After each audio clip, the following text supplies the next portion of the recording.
I studied journalism, and I did American and English studies in Budapest, and now I'm studying in Vienna at Wine Academy Österreich to become a wine academic. Okay, the wine business unit, as you can see, what we have here is we have the wine business, which is the core business unit, and we provide wine tasting courses. So wine tasting courses, we are the only accredited, approved center in Romania for wine and spirit education and trust, which comes from London. Wine WSET is a world leader in wine education. So we have courses there, which is located in Satu Mare, but you can have some course dates in your package, as I could see some flyer it is, if you want to attend any of the courses there. Okay, so here we are Pinot Talents. Okay, have you ever thought of your colleague as a wine, a type of wine? No. And have you ever thought of yourself? How would you define yourself? What type of wine are you? Yeah, a Zinfandel, a tin, yeah, okay. What else? Okay, so the style is sweet, yes. Yes, okay. A grape variety? You do? Okay, so sweet wine, is it? Frutiasco, yes, okay, which is an original local brand, yeah? Do you know Frutiasco in English? The fittest in English? We have... Yeah, there is. Yes. Black Maiden, yeah. Different types of people, you will see later, different types of people, different roles in team. And it can work, and I'll show you later. What we have here, harvest. Yeah, and harvest time is crucial all the time. Because harvest time, so 2 days of late harvest, or 1 day of early harvest, can define your wine, the quality of your wine, and can define, it's a long process, and can even define your aging potential. If you want to produce wines with a really, really long aging potential, which means 10, 18, 15, or I don't know, 30 years, or some cases even 100 years, for wines. And this is precision and the right time. This will be for yourself in your job, finding the right person, to recruit the right person and the right time. Personal branding, this is personal branding. Okay, think of you as a bottle of wine, again. And this is a square, I love chairs with 4 legs. My grandma used to have chairs with 3 legs. But I wouldn't call, would you call a chair with 2 legs a chair? No, so at least you need 3 things, to be stable. And this is what you need 4. And what you have in case of a bottle, you have the bottle itself, you have the label, you have the cork, and what is inside. So if you are a bottle, it's you, it's your crust, it's your case, the message, how you dress, for example, the car you drive can be. The label is all the time the message, the information you would like to share. So that is your CV. Question, if you go to a restaurant, ladies and gentlemen, you go to a restaurant, it's a dinner with your wife or lover or potential wife, okay. You have to choose the wine. Gentlemen, which wine do you choose? Depends on the food. It's very, very important. If you look at, let's look at the price. Better to say. Depends. Okay, it depends a lot. It depends on the woman. Because.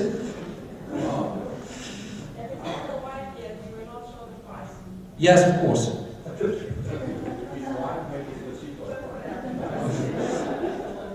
This is what, yes. What Ador said is, if your wife probably will go for the cheapest one, which is a really, really bad joke. Because my wife is behind me. Okay, she does not drink. Okay, good. Okay, but do you prefer? The point is here. So when you order a wine, you have the wine list in front of you. Do you consider yourself, your preferences, or the other person's preferences?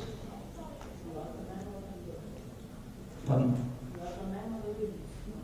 The gentleman, that's it. We should order wine, eh? Or the gentleman order wine. So would you consider yourself or the preferences of the lady? Men would go what they like, yes? It's not only about them, I think. Yes. I think it's related to the feeling your customer is, the customer's age. Yes. Customer service. Yes. Okay. Okay. Any wine tonight? You'll have your second cheapest wine. Second cheapest wine. You don't know much about wine, but you do know that you shouldn't get the cheapest. That's why we make it easy for you to get the second cheapest. Second cheapest wine is fermented from only the finest of the second cheapest grapes. We'd elaborate, but you'd have no idea what we're talking about. Yep, it's wine. Second cheapest wine is in the front of other wine stores, so you don't have to search while the clerks obviously judge you. 2004. Impress your friends with a year that's not the current year. Because trust us, that's good. And hold the glass like this. Because that's also good. Second cheapest wine. Outside of the cheapest, it's the cheapest. Just a second. Also, try our new cheapest wine for our under 21 customers. Okay. Do you know the name of the word which means that you are devoted to wine? Betsiv in Romania? Anophilia? It sounds like a disease, yeah? Anophilia? Are you anophilia? Yes, I am. Okay. Do you know we have a lot of great heroes in history who were anaphiliac? Yeah. Aristotle, the Greeks, yeah. Julius Caesar, they loved wine, no? Jesus. They loved wine, yeah. The Indians, yeah, we had a lot of hybrids or hybrid things from Americans brought here, so we can say that Winnetou was, yeah, he loved wine as well. Okay. Later in history, who loved really wine? The Pope Francis, he loves wine, so it's a must for him as well. Yeah. All the cast in Lord of the Rings, except Frodo, everybody was drinking wine. Yeah. 99% of the population of Spain, Italy, and France, yeah, they love wine. Okay. How much wine do you drink, by the way? Let's say a week. Weekly consumption, because I will tell you the figures for a yearly consumption. 2 glasses per week. Anybody else? 2 glasses, more than 2 glasses?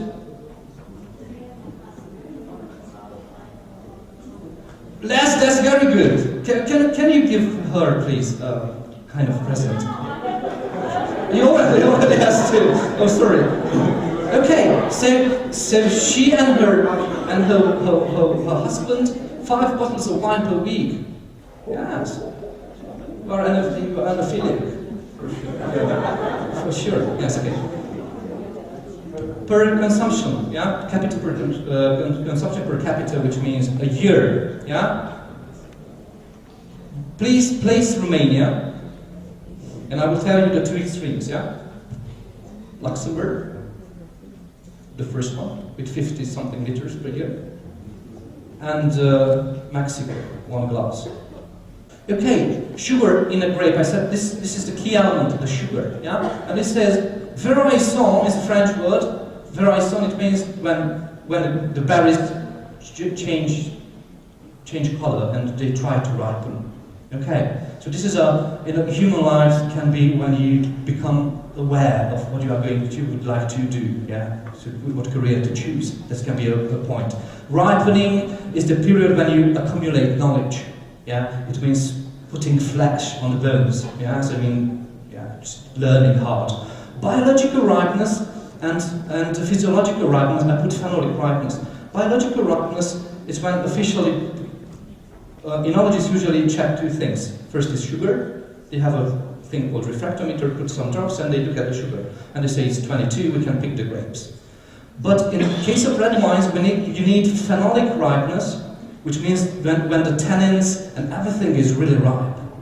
That is phenolic ripeness. So in a human life, I could say biological ripeness is when you are the age of 18, officially 18. But when you start work, it's later. Yeah, when you are phenolic ripe here, probably. Yes? And after that comes the harvest. Yeah, the picking of grapes. I told you it's so important and crucial in a wine's life. Okay, fermentation is forming. Yeah, sugar, yeast, alcohol, CO2, and they rarely mention energy, but the energy is really, really important. Because think of talents culture, and you step into a new culture, yes, which is a corporate culture, and this is the period of forming, yeah, which is great. This alcohol is great, and plus energy. You have a lot of energy when you go to a new job. Isn't that true? Yeah, full of energy. Yeah, it is.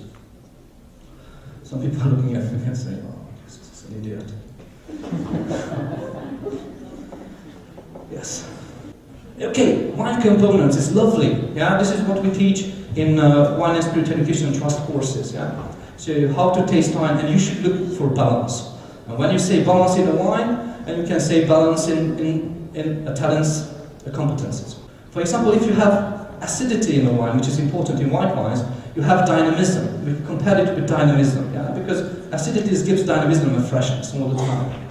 If it's body, somebody is full-bodied wines, yeah, we said it's learning ability, so you can accumulate a lot of knowledge, yeah.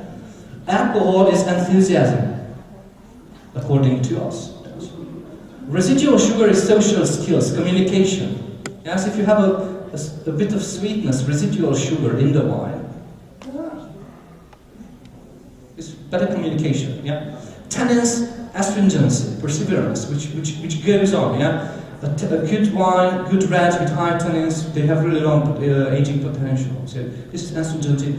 Tannin is a key element in red wine. Acidity is key element usually in white wine. The tannin is red. Okay, flavors and aromas. Flavors, versatility and creativity aromas. And color is job experience. Because if you take the white wines and red wines, okay, with how the time passes, red wines turn lighter, while white wine turns darker. You see what I mean? So if you have a lemon, you have a greenish lemon wine, it means it's a fresh wine. If you have a purple wine in red, it's a fresh red wine. So you can learn them, and when you check the color, you can say immediately, this wine is, I don't know, 2 or 3 years old, or there are some exceptions, but basically 90% you can say. So you can learn it. Length. In wine, the length is the pleasant feel in your mouth, yeah, which persists for seconds. Yeah? When you become a professional, you can even count them. So if it's a short one, it disappears in 2 seconds. If it's a medium length, and a super good wines, they always have a long finish, which can keep for seconds or even, minutes. Okay, so this is length, intensity of aromas, a lot of fruit in it, or a lot of minerality in it, and so on. Complexity and expressiveness. Some wines can taste as if they were coming from anywhere in the world, but some wines really taste the terroir, the place where it was grown. Aromas of ripe plums and cherries are followed by those of earthiness and tobacco leaves. You know, this is the subjective part of describing the wine, and you can have really long stories. Yes. So this means it's a complex wine and it's an energetic wine. So basically, all of all, it's a really good wine. It's a good plus wine. So because we have very good, exceptional wine. So it's really going to very good. Dry, because red wine should be dry. They are expected to be dry. Is there anybody who likes sweet red wines? Don't raise your hand, please. You do? Okay. With care, okay. With care, okay, yes. Okay, 0, yeah, hope 0, yes. Thank you very much.